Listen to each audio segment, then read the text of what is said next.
Welcome to our study channel Nabadiganta. তো আগের দিন আমরা ক্লাস 7-এর অনুপাত চ্যাপ্টারের অঙ্ক শুরু করেছিলাম। কোষে দেখি 2.1 পেজ নম্বর 26। আজকে তার সেকেন্ড পার্ট 6 নম্বর অঙ্কটা থেকে শুরু করছি। আগের দিন 5 নম্বর অঙ্ক পর্যন্ত হয়ে গেছিল, আর বেসিক কনসেপ্টটা ওখানে আমি বলে দিয়েছিলাম। তো 6 নম্বর অঙ্কটা করার আগে ওই ত্রিভুজটার একটা ত্রিভুজের কথা বলেছে। ওখানে ত্রিভুজটা হচ্ছে যে সমকোণী সমদ্বিবাহু ত্রিভুজ। এটা কিরকম হয় সেই ব্যাপারটা আগে, বেসিক কনসেপ্টটা আমরা আগে জানবো, তারপরে ওর ভিত্তিতে আমি অঙ্ক করবো। এখানে কিন্তু অঙ্ক টোকা নেই, এটা একটা কনসেপ্ট দিয়েছি আমি, ঠিক আছে? যে সমকোণী সমদ্বিবাহু ত্রিভুজটা কিরকম হয় আর সমদ্বিবাহু ত্রিভুজটাই বা কিরকম হয়, ঠিক আছে? তো প্রশ্নটা আছে যে সমকোণী সমদ্বিবাহু ত্রিভুজের কোণগুলোর অনুপাত কত। অনুপাতের অঙ্ক করছি, তাহলে কি করতে হবে? এখানে কোণগুলোর আমাদের অনুপাতটা বের করতে বলেছে যে কত হবে। কোনো ডাটা দেওয়া নেই এখানে, আমাদের কোণগুলো কিরকম হয় আগে সেটা করতে গেলে আমাদের কি জানতে হবে যে সমকোণী সমদ্বিবাহু ত্রিভুজটা কিরকম হয়, ঠিক আছে? তো দেখো এখানে আমি নোট বলে এটা লিখে নেবে সবাই যে সমকোণী সমদ্বিবাহু ত্রিভুজটা কি, এটা আমরা জানবো প্রথমে, ঠিক আছে? তো বলেছে দেখো সমকোণী, প্রথমে জানতে হবে যে সমকোণ মানে কি। সমকোণ মানে হচ্ছে 90 ডিগ্রি, ঠিক আছে? 90 ডিগ্রিকে আমরা কি বলি? সমকোণ বলি। আর সমদ্বিবাহু, সমদ্বিবাহু মানে কি? ত্রিভুজের 3টে বাহু হয়, আর কি হবে? দুখানা বাহু কি হবে? সমান, সেটাকে আমরা কি বলবো? সমদ্বিবাহু ত্রিভুজ। তো দেখো এখানে আমি একটা ত্রিভুজ এঁকেছি, ত্রিভুজটার নাম দিয়েছি কি এ বি আর সি, ঠিক আছে? এবার সমকোণী সমদ্বিবাহু ত্রিভুজ মানে কি দুখানা বাহু সমান হতে হবে। এটা দেখে আমরা বুঝতে পারছি না যে কোন দুটো বাহু সমান আর কোনটা 90 ডিগ্রি। 90 ডিগ্রি কোণ দেখো এই যে এরকম ভাবে চিহ্ন, এই যে বক্সের মতো যে চিহ্নটা দেওয়া, এটাকে কি বলবো আমরা? 90 ডিগ্রি চিহ্নের চিহ্নকে আমরা এইভাবে বোঝাই। তাহলে মানে এইটা কোন, এই কোণ কতটা আছে, এখানে কি আছে? এটা 90 ডিগ্রি আছে, ঠিক আছে? আর এই যে দেখো এরকম ভাবে একটু বেঁকিয়ে বেঁকিয়ে যে কোণগুলো দিয়েছি, এগুলো কি হবে? 90 ডিগ্রির থেকে কম হতে পারে, আবার বেশিও হতে পারে, ঠিক আছে? কিন্তু 90 ডিগ্রির চিহ্নটা আমরা কিরকম ভাবে দিই? বক্সের মতো দিই। তো এখানে সমকোণী সমদ্বিবাহু ত্রিভুজের ডেফিনেশনটাকে দেখে নেবো। সংজ্ঞাটা কি বলেছে? যে ত্রিভুজের একটি কোণ সমকোণ, যে ত্রিভুজের এ বি সি একটা ত্রিভুজ, তো এই ত্রিভুজের কি একটি কোণ কি হবে? সমকোণ। সমকোণ অর্থাৎ কি বলেছি আমি? 90 ডিগ্রি। তাহলে দেখো এই ত্রিভুজটার একটা কোণ কি আছে? 90 ডিগ্রি আছে। এবং পরস্পর দুটি বাহু কি বলেছে? সমান হবে। পরস্পর দুটি বাহু সমান হবে। 3টে বাহু, তো 3টে বাহুর মধ্যে পরস্পর দুটো বাহু সমান বলতে এই বাহুটার সাথে এই বাহুটা, এই দুটো বাহু সমান হতে হবে, নাহলে এই বাহুটার সাথে এই বাহুটা সমান হতে হবে, নাহলে এই বাহুটার সাথে এই বাহুটা সমান হতে হবে, ঠিক আছে? মানে এই বাহুটার সাথে এই বাহুটা সমান হতে হবে, নাহলে এই বাহুটার সাথে এই বাহুটা সমান হতে হবে। যাই হোক, দুখানা বাহু কি করতে হবে? আমাদের সমান হতে হবে ত্রিভুজের, আর একটা কি অসমান হবে। সেটাই হবে কি আমাদের সমকোণী সমদ্বিবাহু ত্রিভুজ। তাহলে দেখো আমি এখানে একটা ত্রিভুজ নিয়েছি এ বি সি।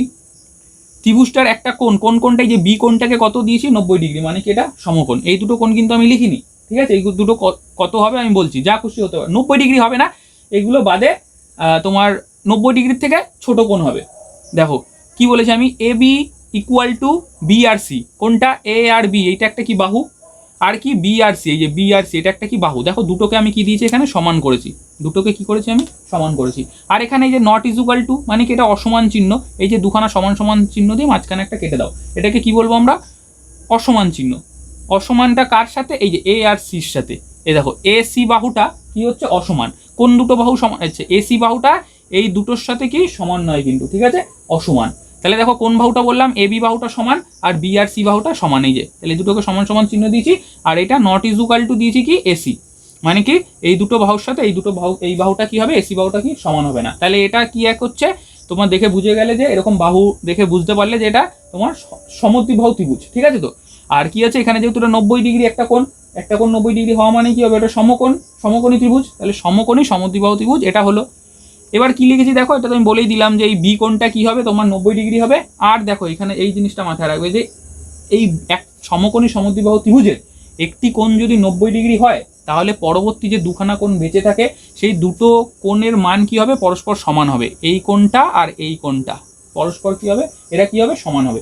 যদি এই কোণটা 45 ডিগ্রি হয়, তাহলে এই কোণটাও 45 ডিগ্রি হবে। এইটা 10 ডিগ্রি হলে এটাও 10 ডিগ্রি হবে, ঠিক আছে? তো তাহলে একটা কোণ যখনই সমকোণী সমদ্বিবাহু ত্রিভুজের একটা কোণ যখনই 90 ডিগ্রি হচ্ছে, আর বাকি যেই কোণ দুটো থাকবে সেই দুটো কি হবে? সমান হবে। আর সমান হবে কত হবে? এই দুটোর কোণের মান কত হবে? 45 ডিগ্রি করে। এটাও 45 ডিগ্রি হবে, এই কোণটাও কত হবে? তোমার 45 ডিগ্রি হবে। দেখো লিখেছি আমি, এই কোণ এ মানে এই কোণটা আর এই সি কোণটা, এটা কি করেছি আমি সমান সমান চিহ্ন দিয়ে লিখেছি, সমান সমান কত দিয়েছি 45 ডিগ্রি। ঠিক আছে, তাহলে এই একটা কনসেপ্ট ক্লিয়ার হয়ে গেল তোমার সমকোণী সমদ্বিবাহু ত্রিভুজের। সমদ্বিবাহু ত্রিভুজ আর কি একটা কোণ সমকোণ মানে 90 ডিগ্রি, তাহলে এটা সমকোণী সমদ্বিবাহু ত্রিভুজ। এরকম হলেই তুমি তো জানবে যে এরকম পরস্পর দুখানা বাহু কি হবে সমান হবে, আর কি হবে একটা বাহু কি হবে অসমান হবে, আর কি হবে দুখানা কোণ, একটা কোণ কি হবে 90 ডিগ্রি, পরবর্তী যে কোণ দুটো হবে সেই কোণ দুটো কত করে হবে 45 ডিগ্রি করে হবে, এটা মাথায় রাখবে। ঠিক আছে, এটা হয়ে গেল, এটা হয়ে গেল তোমার সমকোণী সমদ্বিবাহু ত্রিভুজ গেল গিয়ে। এবার হচ্ছে সমদ্বিবাহু ত্রিভুজ। এবার হচ্ছে কি সমদ্বিবাহু ত্রিভুজ। দেখো যে ত্রিভুজের পরস্পর দুটি বাহু সমান, পরস্পর কি হবে দুখানা বাহু, এটার মতনই, শুধু এটাই কি আছে 90 ডিগ্রি একটা সমকোণ ছিল, এখানে একটা এখানে কি 90 ডিগ্রি কোণ থাকবে না। ঠিক আছে, তাহলে কি বলেছে সমদ্বিবাহু ত্রিভুজটা খেয়াল করো কি বলেছে, যে ত্রিভুজের পরস্পর দুটি বাহু সমান এবং একটি বাহু অসমান। ঠিক আছে, তো তাহলে দেখো এই একটা ত্রিভুজ এ বি সি আর একটা ত্রিভুজ নিয়েছি, বলেছে পরস্পর দুটি বাহু সমান আর একটি কি বাহু অসমান। তাহলে এখানে কি হবে দেখো এ আর এই বি, এই যে আমি লিখেছি দেখো এ বি আর কি লিখেছি সমান সমান দিয়ে এসি লিখেছি, এ বি আর সমান সমান কি লিখেছি এ আর সি, মানে এই বাহুটা আর এই বাহুটা কি আছে এরা সমান রয়েছে। ঠিক আছে, আর একটা বাহু বলেছে অসমান, এই যে তাহলে কি পড়ে থাকে বি আর সি বাহুটা, এই বাহুটা কি অসমান। ঠিক আছে, তাহলে আমরা কি বুঝলাম যে ত্রিভুজের দুখানা বাহু সমান হয় আর একটা বাহু অসমান হয় সেটা কি সমদ্বিবাহু ত্রিভুজ, যেটা আমি এখানেও বললাম। এটার সাথে এটার কি ডিফারেন্স হচ্ছে, কিসে আলাদা এই ত্রিভুজটা আর এই ত্রিভুজটা কিসে আলাদা, একটা কোণে আলাদা। দেখো এখানে কিন্তু বলেনি সমকোণ, এই যে সমকোণী সমদ্বিবাহু, এখানে সমকোণী বলেছে, এখানে কিন্তু শুধু সমদ্বিবাহু বলেছে। তার মানে কি যদি এটাকে আমরা কোণ ভেদে দেখতে যাই কি বলবো, দেখো দুটি কোণ সমান, এই একটা ত্রিভুজ হবে যার দুটি কোণ কি হবে সমান হবে। দেখো এখানে এই যে এই বি কোণটা আর এই সি কোণটা কি আছে এখানে সমান আছে। ঠিক আছে, তো তাহলে এই ত্রিভুজটার মধ্যে ত্রিভুজের তিনটে কোণ হয়, তিনটে কোণের মধ্যে কি দুখানা কোণ, যে কোনো দুখানা কোণ কি হবে সমান হবে এবং একটি কোণ কি হবে অসমান হবে, এবং একটি কোণ কি হবে অসমান হবে। ঠিক আছে, মাথায় থাকবে দুখানা কোণ সমান। এটাতেও দেখো দুখানা কোণ, এই সি কোণটার এই কোণটা সমান ছিল, একটা কোণ অসমান ছিল, কিন্তু এই কোণটা কত ছিল 90 ডিগ্রি, তার জন্য এটাকে আমরা কি বলেছিলাম সমকোণী সমদ্বিবাহু। কিন্তু এখানে কি বললাম আমি, এটার মতোই দেখো দুখানা কোণ সমান হবে আর একটা কোণ অসমান হবে, কিন্তু যেই কোণটা অসমান হবে সেই কোণটা কখনোই 90 ডিগ্রি হবে না, যদি 90 ডিগ্রি হয় তাহলে ওটা কি হয়ে যাবে সমকোণী সমদ্বিবাহু ত্রিভুজ। ক্লিয়ার হলো? তাহলে এখানে আমি যেটা লিখেছি আর এখানে কি বলে দিয়েছি দেখো কোণ বি কোণটা আর কোণ সি কোণটা কি আছে সমান, এখানে আমি বলে দিয়েছি কি কোণ বিটা আর এই কোণ সিটা কি সমান কোণ। আর এই যে কোণ নট ইজুকাল টু দিয়ে কোণ এ লিখেছি, এই নট ইজুকাল টু কোণ এটাই মানে কি আমি বললাম এই কোণটা কি অসমান, তাহলে এই দুটো কোণ সমান, এই কোণটা কি অসমান। ঠিক আছে, দেখো এখানে আরেকটা আমি কি লিখেছি, এগুলো সব তোমাদের কিন্তু দরকার, হ্যাঁ এই কনসেপ্টগুলো জানলেই তুমি অঙ্ক করতে পারবে। তাহলে দেখো কি বলেছে যে সমান বাহু দুটি অসমান বাহুর সঙ্গে যে দুটি কোণ উৎপন্ন করেছে সেই কোণ দুটি সমান। বলেছে দেখো সমান বাহু দুটি, কোন বাহুটা এই বাহুটা সমান আর এই বাহুটা সমান। ঠিক আছে, এ বি আর এসি বাহুটা কি আছে সমান আছে, তাহলে এই সমান বাহু দুটি অসমান বাহুর সঙ্গে, অসমান বাহু কোনটা এই যে বি আর সি বাহুটা কি অসমান বাহু, তাহলে এই অসমান বাহুটার সঙ্গে যে দুটি কোণ উৎপন্ন করেছে, কোন দুটো এই একটা কোণ আর এই একটা কোণ করেছে না, এই সমান বাহু দুটো এই অসমান বাহুটার সাথে এই যে এই বাহুটা আর এই বাহুটা দুটো বাহু সমান, তো কার সাথে এই যে এই অসমান বাহুটার সাথে যে কোণ দুটো করেছে, এই যে এখানে একটা কোণ করেছে, এই যে বাহুটা এসে কি এটার সাথে একটা কোণ করেছে আর এই বাহুটা এটা কি করেছে এটার সাথে একটা কোণ করেছে। ঠিক আছে, তো এই কোণ দুটো কি হবে সমান হবে, এটাই বলেছে সমান বাহু দুটি অসমান বাহুর সঙ্গে যে দুটি কোণ উৎপন্ন করেছে সেই কোণ দুটি কি হবে সমান হবে। ক্লিয়ার হয়ে গেল? তাহলে এই কনসেপ্টটা জানার পর এবার আমি 6 নম্বরের যে অঙ্কটা রয়েছে সেই অঙ্কটা করব। তো অঙ্কটা কি বলেছে দেখো, 6 নম্বরের অঙ্কটা বলেছে সমকোণী সমদ্বিবাহু ত্রিভুজের কোণগুলোর অনুপাত। ঠিক আছে, আমি আগে লিখছি অঙ্কটা কিরকম ভাবে, আমি একটা ত্রিভুজ ধরে নেবো এখানে, যে মনে করি অ্যান্সার, হ্যাঁ এটাই হবে, এটা অ্যান্সার করছি আমি, মনে করি ধরো এবিসি, যা খুশি ধরবে তুমি, ABC X Y Z P Q R এরকম যা খুশি তুমি ধরতে পারো। আমি ধরলাম যে ত্রিভুজ, এই ত্রিভুজ, এটা এই চিহ্নটাকে কি বলছি আমরা ত্রিভুজ দিচ্ছি। ঠিক আছে, ত্রিভুজ ধরো এক্স ওয়াই জেড একটি সমকোণী সমদ্বিবাহু ত্রিভুজ, সমকোণী সমদ্বিবাহু ত্রিভুজ, সমদ্বিবাহু ত্রিভুজ। তাহলে কি বললাম, মনে করি ত্রিভুজ এবি এক্স ওয়াই জেড একটা কি তোমার কি বললাম সমকোণী সমদ্বিবাহু ত্রিভুজ। সমকোণী সমদ্বিবাহু ত্রিভুজ এই যে এরকম লিখলাম, আঁকলাম, এটা কি 90 ডিগ্রি হবে আর এটাকে যুক্ত করে দাও, তাহলে এখানে নাম, এটা নাম দাও এক্স ওয়াই জেড বলেছি, তাহলে একটা এক্স, এটা ওয়াই, এটা জেড নাম দিলাম। ঠিক আছে, যেরকম খুশি নাম দিলে, এখানে এক্স দিতে পারো, এখানে ওয়াই দিতে পারো, এখানে জেড দিতে পারো, এখান থেকে এক্স দিতে পারো, এখানে ওয়াই দিতে পারো, এখানে জেড দিতে পারো, যেরকম খুশি তুমি নাম দিতে পারো। ঠিক আছে, তাহলে ত্রিভুজ কি বললাম, এক্স ওয়াই জেড একটা ত্রিভুজ ধরে নিয়েছি, সেটা কি ত্রিভুজ, সমকোণী সমদ্বিবাহু ত্রিভুজ। ঠিক আছে, যার কোন কোনটা সমকোণ, এই যে এই কোণটা কি দেখলাম দেখো সমকোণ, ওয়াই কোণটাকে কি দিলাম সমকোণ। ঠিক আছে, এই দেখো এই বাহুটা আর এই বাহুটা, দুটো বাহু কি হবে সমান, আমি এখানে সমান এরকম ভাবে দুটো সমান চিহ্ন দিচ্ছি, সমান চিহ্ন। আর এই বাহুটা দেখো, এই বাহুটা কি হচ্ছে অসমান। ঠিক আছে, আমি তাহলে এখানে লিখে দিই ত্রিভুজ এবিসি একটি সমকোণী ত্রিভুজ, যার কোণ, এই যে ওয়াই কোণটা, কোণ ওয়াই ইকুয়াল টু সমকোণ বা 90 ডিগ্রি। ঠিক আছে, তো তাহলে এই কোণটা কত ধরে নিলাম আমরা, 90 ডিগ্রি।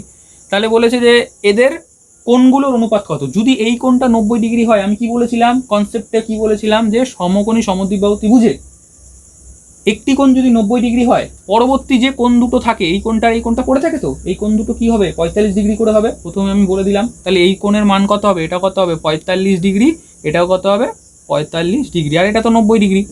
তাহলে তিনটে কোণ পেয়ে গেলাম আমরা। এবার তিনটে কোণ পেয়ে গেছি, এবার কোণগুলোর আমাদের অনুপাত বলতে বলেছে, এই কোণটা এই কোণটা এই কোণটার অনুপাত। ঠিক আছে, তো তাহলে আমি লিখছি কোণগুলোর অনুপাত। দেখো কোণ লিখলাম এক্স, অনুপাত চিহ্ন দিলাম কোণ ওয়াই, অনুপাত চিহ্ন দিলাম কোণ জেড। এই যে এই কোণটা এই কোণটা এই কোণটা, তিনটে কোণের অনুপাত চেয়েছো তো আমাদের, তাহলে এর অনুপাত কত হবে, তোমার দেখো এক্স কোণটা কত রয়েছে এখানে 45 ডিগ্রি, তাহলে 45 ডিগ্রি দেবো না, কেন ডিগ্রি কি, ডিগ্রি হচ্ছে তোমার একক। ঠিক আছে, ডিগ্রি হচ্ছে কি তোমার একক, এককগুলো আমরা লিখবো না, যেহেতু সবকটার এককই কি আছে সমান রয়েছে, তাহলে একক একক তো সেই কেটেই যাবে, তাই ডিগ্রি লিখবো না, শুধু মানগুলো লিখছি।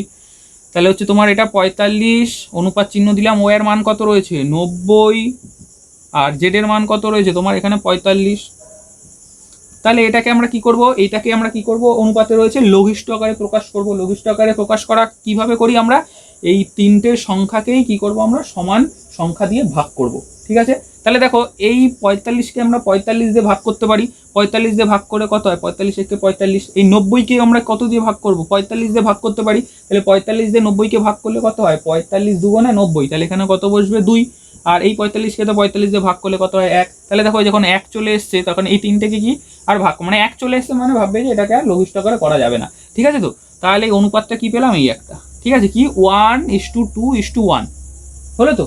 এবার দেখো এইটাই শুধু তোমাদের, এটাই, এটা তো একটা অ্যান্সার হলোই। এবার তোমাদের বইয়ে দেখবে দুটো আরো দুখানা অ্যান্সার দেওয়া রয়েছে, কিভাবে আমি বলছি। দেখো আমি তো এটা আমার মতো লিখলাম যে এক্স অনুপাত ওয়াই অনুপাত জেড, তাই তো তুমি তো এরকমও লিখতে পারতে যে কোন এক্স অনুপাত, তারপর তুমি জেড দিতে কোন জেড অনুপাত কোন ওয়াই দিতে, এরকমভাবে আমি দিতে পারবো। আমি এরকমভাবে একবার লিখলাম, এরকমভাবেও লিখলে এই অ্যান্সার আসলো, যদি এরকমভাবেও লিখি তাহলেও দেখো একই অ্যান্সার আসবে। ঠিক আছে, তো শুধু একটু এদিক ওদিক হবে। দেখো কীরকম রয়েছে, কোন এক্স এর মান কত 45 বসালাম, অনুপাত চিহ্ন দিলাম। কোন জেড এর মান কত 45 বসালাম, অনুপাত চিহ্ন দিলাম। কোন ওয়াই এর মান কত 90 বসালাম। ঠিক আছে, তাহলে এটাকে আবার লঘিষ্ঠ আকারে প্রকাশ করলে কত হবে, 45কে 45 দিয়ে ভাগ করলে 1, এই 45কে 45 দিয়ে ভাগ করলাম 1, আর এই 90কে 45 দিয়ে ভাগ করলে কত হয় 2। তাহলে দেখো এটা কি ছিল 1:2:1, এটাও অ্যান্সার হবে, আবার 1:1:2 এটাও অ্যান্সার হবে। আরেকটা বলছি দেখো, আমি তো একবার এখান থেকে এরকম এরকম গেলাম, একবার এখান থেকে এরকম এটা এটা এটা গেলাম। ঠিক আছে, আরেকবার এরকম যাচ্ছি, দেখো ওয়াই থেকে শুরু করলাম, কোন ওয়াই অনুপাত চিহ্ন দিয়ে ধরো কোন জেড দিতে পারো, এক্স দিতে পারো, যা খুশি, কারণ দুটোর মানে কি হবে 45 করেই আছে। ঠিক আছে, তুমি কোন এটা দেওয়ার পরে এক্স দাও বা জেড দাও, কোনো যায় আসে না। তাহলে তারপর কি হবে কোন জেড অনুপাত চিহ্ন কোন এক্স। ঠিক আছে, তাহলে এটার মান কত হবে, দেখো 90, ওয়াই এর মান কত ছিল 90, অনুপাত চিহ্ন এটার কত ছিল 45, অনুপাত চিহ্ন কত আছে দেখো 45। ঠিক আছে, তাহলে এটাকে কমাও, 45 দিয়ে ভাগ করো, 45 দুগুণে 90, 45 থেকে 45, 45 থেকে 45, দেখো এই একটা অ্যান্সার বেড়ে গেল, তিনখানা অ্যান্সার পেলাম, এটা একটা এটা একটা। ঠিক আছে, তো তাহলে এটা আমার হচ্ছে কি আমাদের টোটাল অ্যান্সার কি, সমকোণী সমদ্বিবাহু ত্রিভুজের অনুপাত কত। তুমি এটা করতে পারো, এটা করতে পারো, এটা করতে পারো, যেটা খুশি করতে পারো। ঠিক আছে, কিন্তু তোমাকে কনসেপ্ট জানতে হবে। তুমি পরীক্ষায় যা খুশি করো না কেন, একটা করো দুটো করো, কি তোমার পরবর্তীকালের জন্য কনসেপ্টটা জেনে নিতে হবে যে হ্যাঁ এটা আমরা সঠিকভাবে জানতে পারলাম, এটাই কনসেপ্ট। তোমাকে এবার এরকম ধরো এটা তুমি জানলে, তুমি শুধু একটা করে গেলে, এইটুখানি করে গেলে। ঠিক আছে, তো এবার ধরো তোমাকে একটা শর্ট প্রশ্ন দিয়ে দিল, মাল্টিপল চয়েস, তোমাকে 4টে বা 3টে অপশান দিয়ে দিল, ওর মধ্যে একটা তোমাকে করতে হবে, তখন তোমার এই অপশানটা নেই, ধরো এই অপশানটা দিয়ে দিচ্ছে, তখন তুমি কি করবে? ঠিক আছে, তাহলে তোমাকে কি পুরো কনসেপ্টটাই জানতে হবে অঙ্কটা। তো 7 নম্বর অঙ্কটা কি বলেছে দেখো, যে সমবাহু ত্রিভুজের, এবার কি ত্রিভুজ বলেছে? সমবাহু। সমবাহু মানে আমরা সবাই জানি যে যার 3টে বাহু কি হয়? সমান হয়, অথবা যার 3টে কোণই কি বলতে পারি আমরা? সমান, মানে প্রত্যেকটা কোণের মান কি হবে? সমান হবে। ঠিক আছে, তো তাহলে সেই ত্রিভুজটাকে কি বলবো আমরা? সমবাহু ত্রিভুজ বলি। আর তাদের ওই যে কোণগুলো রয়েছে, এই কোণগুলো, সমান কোণগুলো, তাদের অনুপাতটা কত হবে সেটা লিখতে বলেছে। এটা খুব সোজা অঙ্ক। দেখো কি বলেছি, যে সমবাহু ত্রিভুজ সংজ্ঞাটা আগে বলছি, যে নোট করে লিখে, এটা কিন্তু অঙ্ক না, হ্যাঁ। সমবাহু ত্রিভুজ আমি কি বলেছি দেখো, সংজ্ঞাটা আগে বলেছি না, আগে কনসেপ্ট বলবো, কনসেপ্টটা জেনে নিলে তোমরা নিজেরাই অঙ্ক করতে পারবে। তাহলে দেখো কি বলেছে, যে ত্রিভুজের 3টে বাহু সমান হয়, যে ত্রিভুজের 3টে বাহুই কি হবে? সমান হয়। আগের যে সমদ্বিবাহু ত্রিভুজটা বললাম, 3টে বাহু সমান ছিল না, দুখানা বাহু সমান ছিল, একটা অসমান ছিল, কিন্তু যে ত্রিভুজের 3টে বাহুই সমান হবে তাদেরকে আমরা কি বলবো? তোমার সমবাহু ত্রিভুজ। আর কি হতে হবে? 3টে কোণই, 3টে বাহু যদি সমান হয় না, তাহলে 3টে কোণই কত হবে? সমান হবে। আর একটা কি ব্যাপার থাকে দেখো, এই সমবাহু ত্রিভুজের না 3টে কোণের মান, 3টে কোণ তো সমান হবেই, আর 3টে কোণের মান কত করে হয়? 60 ডিগ্রি করে হয়। এটা মাথায় রাখবে যে 3টে কোণের মানই কি হবে? 60 ডিগ্রি করে হবে। তাহলে যে ত্রিভুজ দেখবে তুমি যার 3টে কোণই কত রয়েছে, প্রত্যেকটাই 60 ডিগ্রি করে দেওয়া রয়েছে, তাহলে সেটা ভেবে নেবে কি তোমার সমবাহু ত্রিভুজ রয়েছে। ঠিক আছে, আবার যদি এরকম থাকে, দেখো কোনো ত্রিভুজের 3টে বাহু সমান দিয়েছে, তাহলে তোমরা কি জেনে নেবে যে 3টে কোণও কত হবে? 60 ডিগ্রি করে হবে। ঠিক আছে, তো হয়ে গেল এটা। দেখো আমি কি লিখেছি, এই ত্রিভুজ এবিসি একটা ত্রিভুজ নিয়েছি আমরা, সমবাহু ত্রিভুজ, যার কি AB equal to BC, A আর বি বাহুটা, বি আর সি বাহুটা, আর এ আর সি বাহুটা, এই 3টে বাহুই কি আছে? তোমার সমান আছে। আর 3টে কোণ দেখো 60 ডিগ্রি করে আমি সমান করে দিয়েছি। ঠিক আছে, তো দেখো এইখানে দেখো সমবাহু ত্রিভুজের কোণগুলোর অনুপাত, তো আমি এখান থেকেই অঙ্কটা করে দিচ্ছি। তো এটা ধরো কনসেপ্ট চলে গেল। তাহলে কোণগুলোর অনুপাত কি হবে? ধরো আমি এই কোণগুলো এরকম দিয়েছি, তো আমি ধরো তাহলে এখানে নাম দেবো কোণগুলো। আচ্ছা, পুরোটাই করে দিচ্ছি অঙ্কটা আমি, হ্যাঁ। যে কি লিখবে প্রথমে, মনে করি, এটা বাদ দাও, এটা হচ্ছে কনসেপ্টে চলে গেছে, আমি অঙ্কটা করছি, হ্যাঁ। মনে করি একটা যে কোনো ত্রিভুজ ধরে নাও, ত্রিভুজ ধরলাম আমি এক্স ওয়াই জেড। ঠিক আছে, ত্রিভুজ এক্স ওয়াই জেড একটি সমকোণী ত্রিভুজ, সমকোণী ত্রিভুজ। ঠিক আছে, তো আমি কিন্তু এখান থেকে অঙ্ক শুরু হলো, হ্যাঁ। যে মনে করি ত্রিভুজ এক্স ওয়াই জেড, একটা ত্রিভুজ ধরলাম, এক্স ওয়াই জেডটা কি হচ্ছে? একটা তোমার কি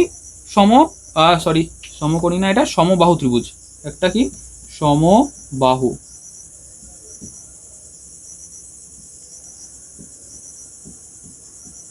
ঠিক আছে, তাহলে আমি একটা ত্রিভুজ এখানে এঁকে নিচ্ছি, যে সমবাহু ত্রিভুজটা এক্স ওয়াই জেড।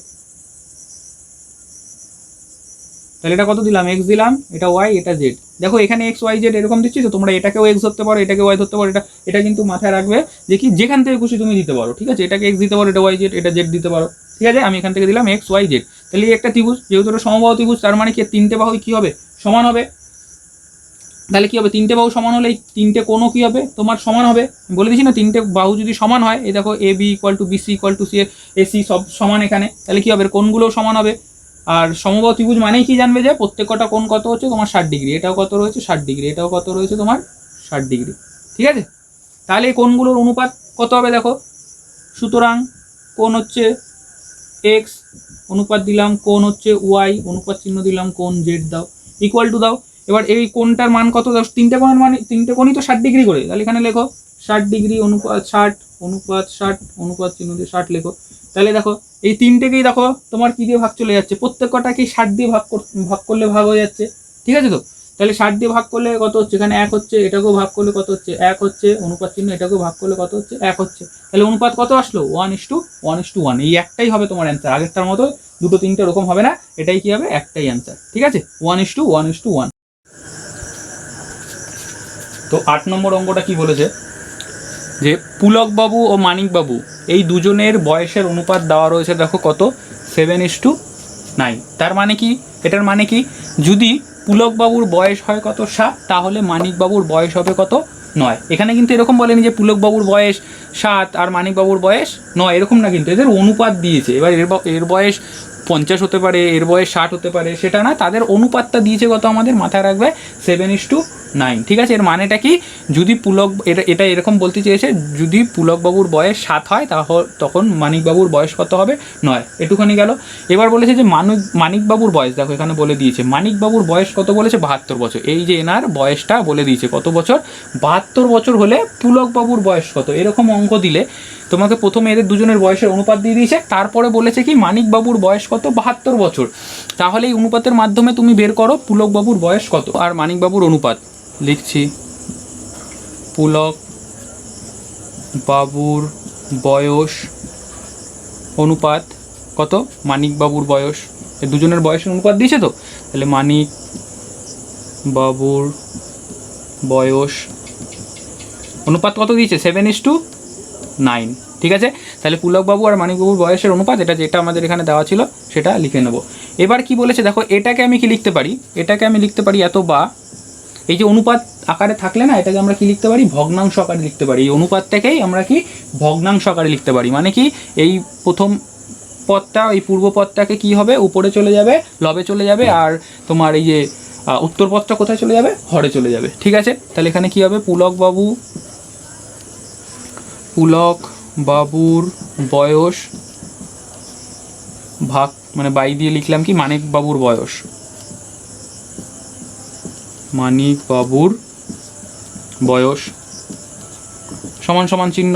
আর এই পাশেও দেখো কি ছিল, 7:9 ছিল। তাহলে এই পূর্ব পদটা কোথায় চলে যাবে, লবে চলে যাবে, আর উত্তর পদটা কোথায় চলে আসবে, হরে চলে আসবে। এটা হয়ে গেল এত বা। আচ্ছা, এখানে আর বাদ দিতে হবে না, এখানেই দেখো, এখান থেকেই করছি আমি, সমান সমান। তাহলে পুলকবাবুর বয়স তোমার আর মানিকবাবুর বয়স, দেখো এখানে কোন কোন বয়সটা দেওয়া রয়েছে, যে মানিকবাবুর বয়স দেওয়া রয়েছে। মানিকবাবুর বয়স কত বলেছে তোমার, 72 বছর। কোথায় কোথায়, এখানে ছিল না, এই যে 72 বয়স কত বলেছে, 72 বছর বয়স। মানিকবাবুর বয়সটা কত হবে, 72 হবে। তাহলে এখানে কত আনতে হবে তোমাকে, 72 আনতে হবে। ঠিক আছে, এইখানে কত আনতে হবে তোমাকে, 72 আনতে হবে। আর ওপরে যেই সংখ্যাটা আসবে সেই সংখ্যাটাই হবে কত, তোমার পুলকবাবুর বয়স। মানিকবাবুর বয়স 72 বছর বলে দিয়েছে, তাহলে এইখানে যেই সংখ্যাটা আসবে সেটাই হবে কি তোমার মানিকবাবুর বয়স। এবার এখানে কি আসবে, কি করে আসবে সেটাই আমরা জানবো, এটাই হচ্ছে অঙ্ক।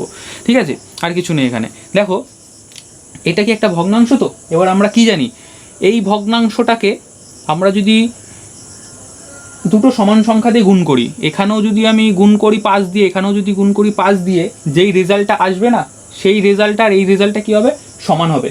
ঠিক আছে, তো তাহলে এই রেজাল্ট, এখানে আমি বললাম এখানে যদি 2 দিয়ে গুণ করি, এখানেও 2 দিয়ে গুণ করতে হবে, এখানে 10 দিয়ে গুণ করলে এখানেও 10 দিয়ে গুণ করতে হবে। এই গুণ করলে যেই রেজাল্টটা এখানে আসবে না, সেটা কী হবে, এই ভগ্নাংশটার সাথে এই ভগ্নাংশটা কী হবে, পুরো সমান হবে। এই মানটাকে দেখে মনে হবে যে অনেকটা বড়, ঠিক আছে, কিন্তু কি বড় হোক যাই হোক, আমার কী হবে, এই দুটো যদি সমান সংখ্যা দিয়ে গুণ করি বা সমান সংখ্যা দিয়ে ভাগ করি উপর নিচে, তাহলে কি এর যে মান, এর মানের, এই দুজনের মানের কোনো পরিবর্তন হবে না। এটাকেই আমরা কি বলি, সমতুল্য ভগ্নাংশ বলি। তো এটা আমরা শিখেছিলাম তো আগে 6-এ, সমতুল্য ভগ্নাংশ।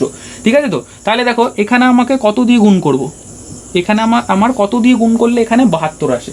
ঠিক আছে, তো এখানে দেখো আমি 8 নং 72, আমি যদি এখানে 8 গুণ করি তাহলে কত হচ্ছে, 8 আর 9 গুণ করলে 72 চলে আসছে তো। তাহলে এখানে কত গুণ করলাম, আমি 8 গুণ করলাম, 8 নং 72। তাহলে আমি কি বললাম, যদি আমি হরেও তোমার যাই সংখ্যা দিয়ে গুণ করবো, লবেও তোমাকে সেই সংখ্যা দিয়েই গুণ করতে হবে। তাহলে উপরেও আমাকে কত, চোখ বন্ধ করে 8 বসিয়ে দাও। তাহলে 8 নং 72 তো এখানে হয়ে গেল, সাথে সাথে 8 গুণ করো, 7 8 কত হয়ে গেল, 56। ঠিক আছে, তাহলে মানিকবাবুর বয়স কত পেলাম আমরা, 72, আর পুলকবাবুর বয়স কত হলো, 56। উত্তর লিখে দাও। সুতরাং পুলকবাবুর বয়স কত তোমার, 56 বছর। এটা অ্যান্সার হয়ে গেল। ঠিক আছে, তো এবার আমি কি দেখো, এখানে তোমাকে এই জায়গাটা আরেকবার, যারা হয়তো 6-এ করেছো এখন ভুলে গেছো, তাদেরকে আমি এই জায়গাটা একটু বলছি কীরকম হয়। সমতুল্য ভগ্নাংশ, ঠিক আছে, এটা একটু নোট করে লিখে দেবে, সমতুল্য ভগ্নাংশ।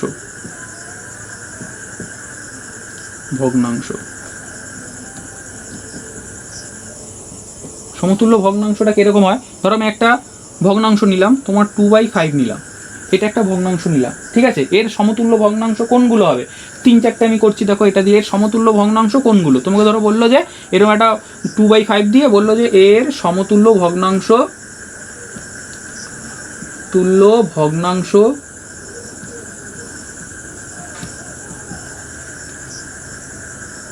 লেখো।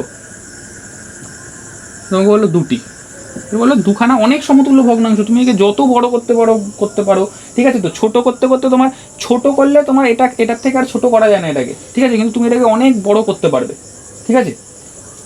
তো যাই হোক, দেখো এটাকে সমতুল্য ভগ্নাংশটা করতে গেলে কি হবে, ধরো এখানে 2 রয়েছে, এখানে 5 রয়েছে, আমি এটার সাথে যা খুশি, ওপরেও ধরো আমি 10 গুণ করলাম, তাহলে নিচেও আমাকে কত গুণ করতে হবে, 10 গুণ করতে হবে। তাহলে কত আসবে এটা, 10 দুগুণে 20, 10 দুগুণে 20 আর 5 10 50, ঠিক আছে। তো তাহলে কি তোমার এই যে 2/5 ছিল, তো এই 2/5 এর সাথে তো আমি এখানে 10 গুণ করলাম, এখানেও 10 গুণ করলাম, তাহলে কত আসলো তোমার 20/50। তাহলে এই ভগ্নাংশটা আর এই ভগ্নাংশটা কি হবে, সমান হবে। এই দুটো ভগ্নাংশকে কি বলবো আমরা, সমতুল্য ভগ্নাংশ। এই ভগ্নাংশটা আর এই ভগ্নাংশটাকে কি বলবো আমরা, সমতুল্য ভগ্নাংশ। কার, এই যে এই ভগ্নাংশটা, ঠিক আছে। তাহলে দেখো আবার দেখো 2 রয়েছে, এখানে 5 রয়েছে, এটার সাথে আমি 50 গুণ করি, এটার সাথেও আমি 50 গুণ করি, তাহলে কত হচ্ছে 50 দুগুণে তোমার 100, আর এখানে হচ্ছে 5 5 25 আর 0। তাহলে এই ভগ্নাংশটা যে তৈরি হলো, এই ভগ্নাংশটাও কার, এই যে 2/5 ছিল না, এই 2/5 সমতুল্য ভগ্নাংশ। মানে এটা দেখতে কিন্তু এটার থেকে অনেক বড়, গরিষ্ঠ রূপ, কিন্তু এর মানও যা, এর মানও সেম, ঠিক আছে। তো এইটার মানও যা, এইটার মানও সেম। এটার মান যদি তোমার হয় 10 টাকা, তাহলে এইটার মানও কত হবে, তোমার 10 টাকাই হবে, এরকম একটা ব্যাপার, ঠিক আছে।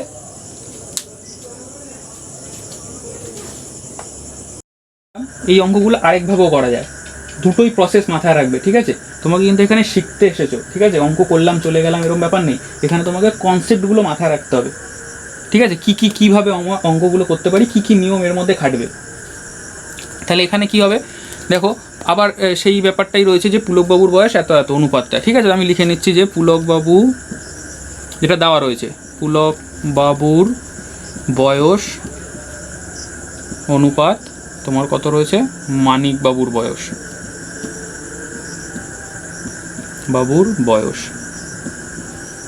কত রয়েছে তোমার, 7:9, ঠিক আছে। এবার ধরো এরকম থাকলে আমি কি করব, ধরি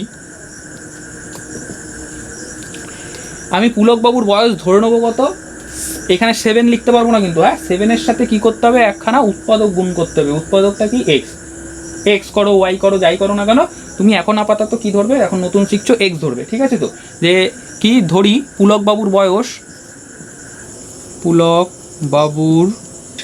বয়স সমান সমান কত, 7 নয় কিন্তু, হ্যাঁ পুলকবাবুর বয়স কিন্তু কখনোই 7 হবে না, পুলকবাবুর বয়স কখনোই 7 হবে না, কত হবে, 7x। এই এক্সটা কি, এই এক্সটা হচ্ছে একটা উৎপাদক, ঠিক আছে। এই এক্সটা হচ্ছে কি, একটা উৎপাদক। আর উৎপাদক মানে কি, ধরো এরকম আমরা আগে শিখেছি না যে ধরো 6-এর উৎপাদক কি, তাহলে 6কে যেই সংখ্যা দিয়ে ভাগ করা যাবে সেই সংখ্যাগুলোই হবে কি, 6-এর উৎপাদক।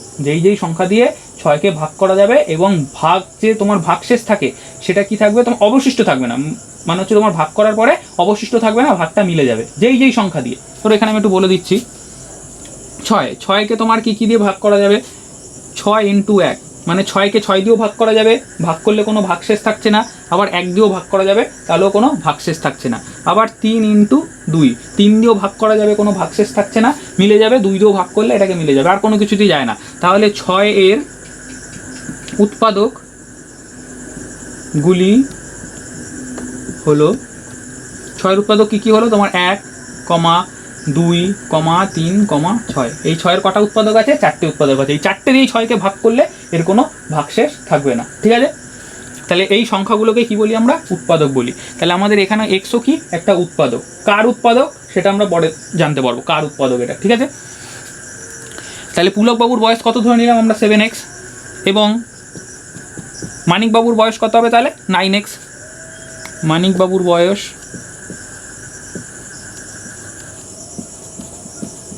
ইকুয়াল টু কত, 9x ধরে নিলাম। এবার আমাদের প্রশ্ন অনুযায়ী, প্রশ্নে একটা কথা বলে দিয়েছে, কি বলে দিয়েছে, আমি তো দুজনের বয়স ধরে নিলাম, এবার আমাকে কি করতে হবে বলতো, এখানে এক্স এর বয়স জানতে হবে, এক্স এর বয়স কত বের করতে হবে, বের করে এখানে আমাদের সাথে সাথে এক্স এর, ধরো এক্স এর মান 2 বেরালো, তাহলে সাথে সাথে এক্স গুণ করে দেবো, তাহলে কত হবে 14। সাথের সাথে এক্স মানে কত, 2 বলেছিলাম, 2টা গুণ করে দিলে কত হবে 14। এই 14টাই কি হবে, তোমার পুলকবাবুর বয়স হবে। তাহলে আমাকে এখন কি করতে হবে, আমাকে এক্স এর মান বের করতে হবে। এক্স এর মান বের করার জন্য কিছু একটা দরকার, কি দরকার, দেখো এই লাইনটাই কি বলেছে, যে বলেছে কি যে মানিকবাবুর বয়স কত বলেছে এখানে, 72 বছর, ঠিক আছে। তো মানিকবাবুর বয়স কত বলেছে, 72 বছর। এই যে এনার বয়স কত বলে দিয়েছে, 72 বছর, ঠিক আছে। তাহলে এখান থেকে আমি বলতে পারি এত, বা আচ্ছা এখান থেকে আমি লিখছি যে প্রশ্ন অনুযায়ী, যেহেতু প্রশ্ন বলে দেওয়া রয়েছে, প্রশ্ন অনুযায়ী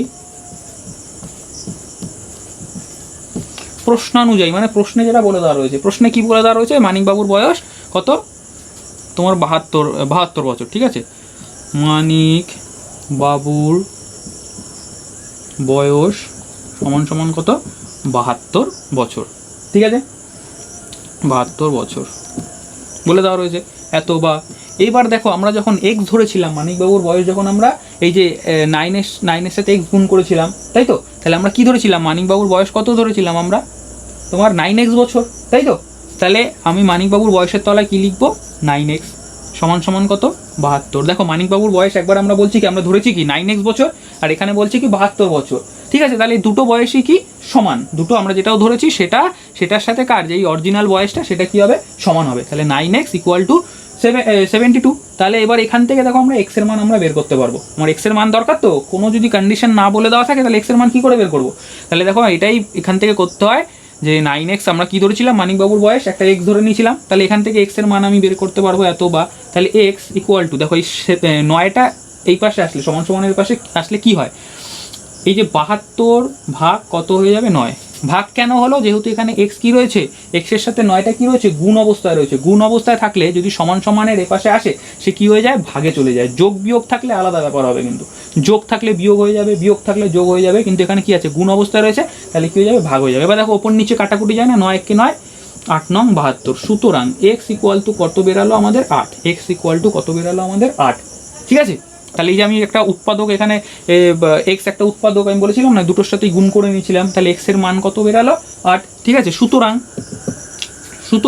দেখো, সুতরাং আমার কি চেয়েছে, পুলকবাবুর বয়স চেয়েছেন, আমার তো মানিকবাবুর বয়স 72 বছর দেওয়া ছিল, এই যে 72 বছর মানিকবাবুর বয়স, তাই তো, মানে এটা ইকুয়াল টু তো 72 বছর বলা ছিল।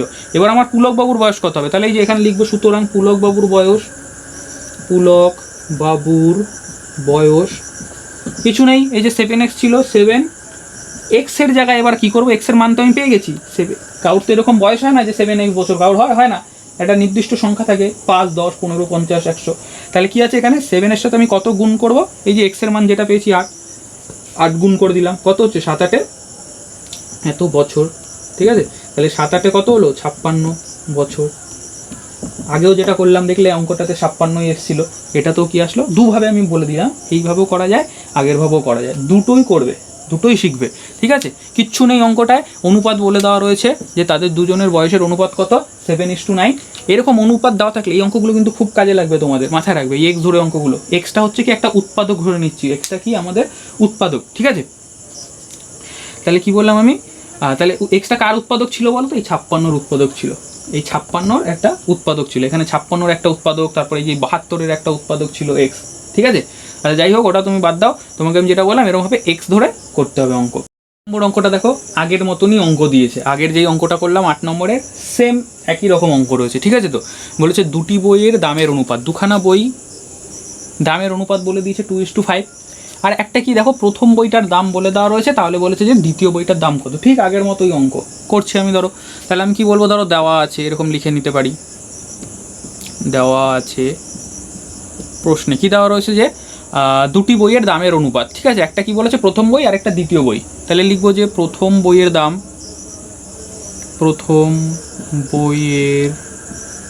দাম অনুপাত চিহ্ন দিয়ে কি লিখবো, দ্বিতীয় বইয়ের দাম। তাহলে এদের দামের অনুপাতটা দিয়েছে, তাই তো, এই দুটো দামের, এই প্রথম বইয়ের দাম আর দ্বিতীয় বইয়ের দাম, এদের কি অনুপাত কত বলেছে, 2:5। তার মানে কি, এর প্রথম বইটার দাম যদি 2 টাকা হয়, তাহলে পরের বইটার দাম কত হবে, দ্বিতীয় বইটার দাম কত হবে, 5 টাকা হবে, অনুপাত দিয়ে দিয়েছে, ঠিক আছে। তাহলে এটাকে আমি কি লিখতে পারি, ভগ্নাংশ আকারে লিখতে পারি, যে প্রথম এই যে পূর্বপদ, এটাকে বলি পূর্বপদ, এটাকে কি বলি আমরা, উত্তরপদ বলি না, প্রথম পদটাকে আগে বলেছিলাম আগের ভিডিওতে, এটাকে বলেছিলাম কি পূর্বপদ, আর এটা কি হবে উত্তরপদ। তাহলে এটাকে ভগ্নাংশ আকারে লিখবো, তাহলে কি লিখবো, প্রথম বইয়ের দাম বাই দিয়ে কি লিখবো, দ্বিতীয় বইয়ের দাম কত বলেছে, এদের অনুপাত 2/5, ভগ্নাংশ আকারে লিখে নিলাম এটাকে, ঠিক আছে। তো এবার আমার কাজ কি, দেখো এখানে প্রথম বইয়ের দাম বলে দিয়েছে কত, 32 টাকা 20 পয়সা বা 32.20 টাকা। তাহলে প্রথম বইয়ের দাম কত হবে এখানে, 32.20, তাই তো, এত। আর দ্বিতীয় বইয়ের দাম কত আমাকে সেটা বের করতে হবে। এখানে কত হবে সেটা বের করতে হবে। দেখো এখানে 32.20 কিসের সাথে আসলো, কি করে আসলো? এই যে নিশ্চয়ই এই যে অনুপাতের সাথে কিছু একটা গুণ হয়েছে, অনুপাতের সাথে কিছু একটা গুণ হয়ে তারপর এটা এসছে। এই কিছু মানে কত গুণ হয়েছে, আমি কি বললাম এখানেও যদি আমি ধরো তোমার এক্স গুণ করলাম তাহলে এখানেও কত গুণ করতে হয়, আমাকে এক্স গুণ করতে হয়। বা এখানেও যদি 5 গুণ করি এখানেও তাহলে কত গুণ করব, 5 গুণ করব। ঠিক আছে, তো তাহলে কি করতে হবে আমাকে, এটার সাথে কিছু একটা গুণ করে আমাদের এখানে 32.20 এসছে। তাহলে এখানের সাথে এখানে যেইটা আমাদের গুণ করে 32.20 এসছে সেই সংখ্যাটাকেই কি আমাকে নিচে গুণ করতে হবে, তাই তো? এবার তাহলে এখানে কত গুণ করব, ধরো এখানে না এরকম একটা এরকম করে নেবে যে এই 32.20কে না এখানে যেই সংখ্যাটা থাকবে সেই সংখ্যা দিয়ে ভাগ করে দেবে। এটাও যদি মনে না থাকে তুমি ভাবো যে এখানে 2, তাই তো? ধরি, লিখবে যে ধরি, মনে করবে যে মনে মনে এখানে এটা রাফে করছি, ঠিক আছে? ধরি এই 2 এর সাথে কত গুণ করলাম আমরা, এক্স গুণ করলাম। এক্স গুণ করে কত এসছে আমাদের 32.20 এসছে। কি বললাম, এক্স গুণ করে আমাদের কত এসছে 32.20 এসছে। এবার এক্সের মানটা বের করে দাও, যেটা হবে সেটাই এখানে বসিয়ে দাও, এখানে বসিয়ে দাও। ক্লিয়ার? ঠিক আছে, তাহলে এখানে দেখো এক্স আছে 32.20, এই 2টা কোথায় চলে যাবে, গুণ রয়েছে সমান সমান বসে গেলে ভাগ, এখানে চলে আসলো তো। এবার কি করতে হবে আমাকে, তোমাকে এই 2 দিয়ে এই সংখ্যাটাকে ভাগ করতে হবে। তাহলে এবার এটা কাটাকুটি করো, 2 1 কে 2, তাহলে কত হচ্ছে তোমার 16 দুগুণে 32, আর পয়েন্ট এখানে 20 রয়েছে, তাহলে 2 দিয়ে কত হচ্ছে তোমার 2 1 কে 2 0, তাহলে কত হলো তোমার, সুতরাং x equal to 16.10, x equal to 16.10। তাহলে এখানে কত বসবে 16.10। ঠিক আছে, তাহলে 2 এর সাথে 16.10 গুণ করলে তোমার কত আসে 32.20। তাহলে এখানে যেহেতু 16.10 গুণ হয়েছে তাহলে এখানেও কত গুণ হবে 16.10, তাই তো? উপরেও যা দিয়ে গুণ করবো নিচেও তাই দিয়ে গুণ করবো। তাহলে এবার এটার সাথে গুণ করলে কত হয় তোমরা রাফে গুণ করে নেবে, গুণটা তোমরা দশমিকের গুণ আগে শিখেছো ক্লাস 6-এ। তাহলে দশমিকের সাথে এটা গুণ হচ্ছে, ধরো তোমার হচ্ছে 5 ষোলো 80 পয়েন্ট, আর হচ্ছে 5 10 তোমার 50। ঠিক আছে, তাহলে এইটা অ্যান্সার বেরিয়ে গেল আমার। দেখো এবার কি বলেছে যে প্রথম বইটার দাম এটা বলা ছিল, দ্বিতীয় বইটার দাম তাহলে কত হলো, এই যে 80 পয়েন্ট তোমার কত 50। ঠিক আছে, তাহলে সুতরাং আমি অ্যান্সার লিখবো, সুতরাং কত তোমার দ্বিতীয় বইটির দাম, দ্বিতীয় বইটির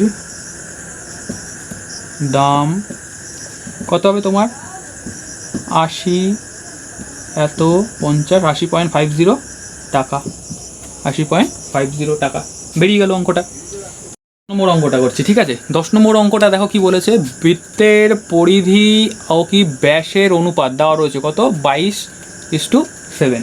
বৃত্তের পরিধি আর বৃত্তের ব্যাসের অনুপাত দেওয়া রয়েছে। কি বলেছে দেখো, বৃত্তের ব্যাসের দৈর্ঘ্য 2 মিটার 1 ডেসিমিটার, 2 মিটার 1 ডেসিমিটার বলেছে। বৃত্তের তোমার কি কি দেওয়া রয়েছে আগে দেখো, দেওয়া আছে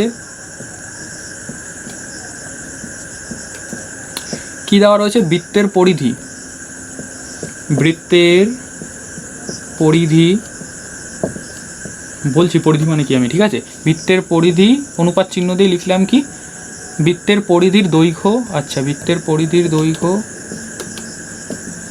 বা তুমি বৃত্তের পরিধি লিখতে পারো, বৃত্তের পরিধির দৈর্ঘ্য আর হচ্ছে তোমার ব্যাসের দৈর্ঘ্য, ওই বৃত্তটারই ব্যাসের দৈর্ঘ্য, এদের অনুপাত কত বলে দেওয়া রয়েছে দেখো 22:7 এটা বলে দেওয়া রয়েছে। তো তাহলে এটা থেকে আমি কি লিখতে পারি, এটাকে ভগ্নাংশ আকারে লিখতে পারি, এটাকে কি লিখবো বৃত্ত লব আর হর আকারে।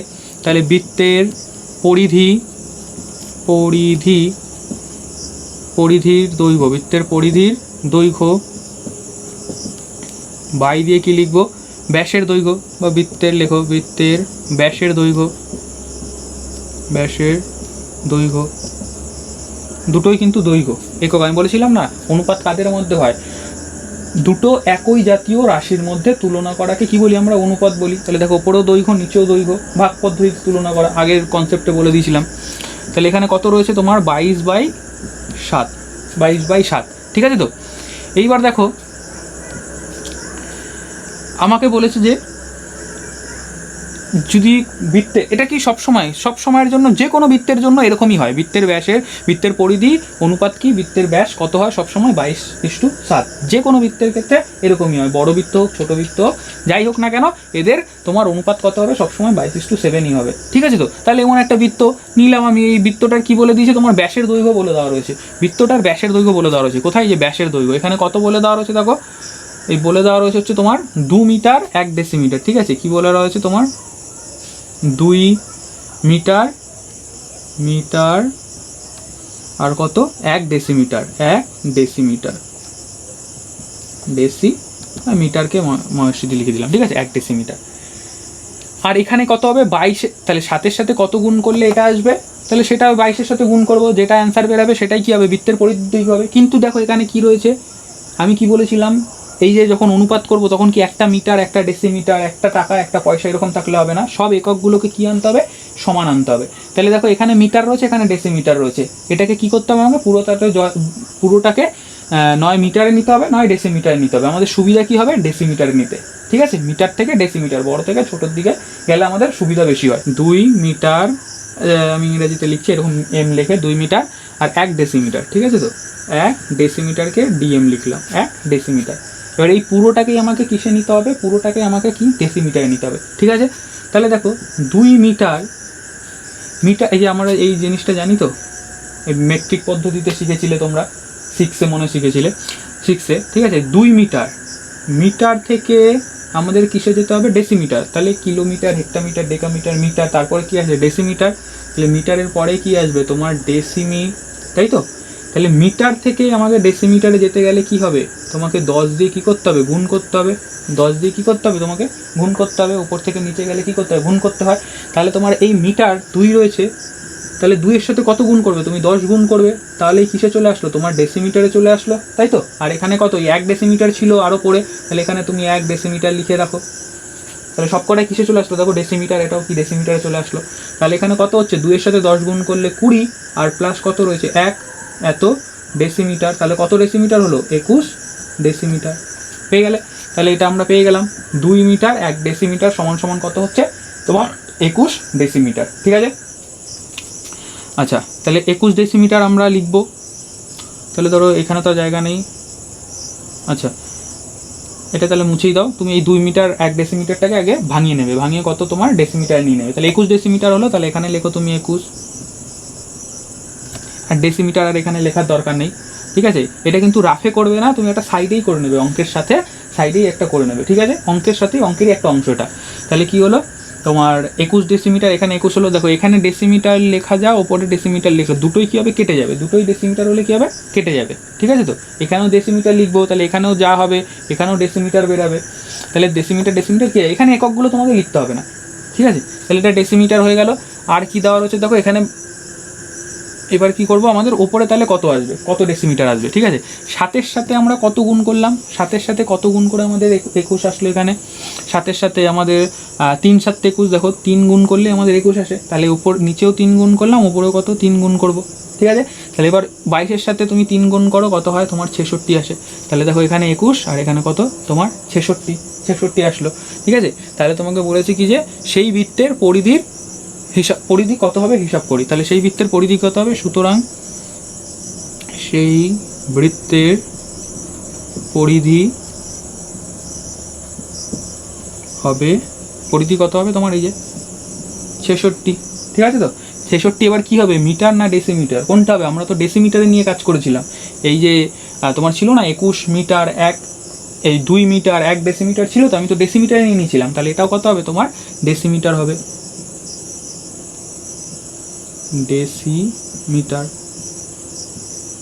তাহলে অ্যান্সার কত হলো তোমার 66 ডেসিমিটার।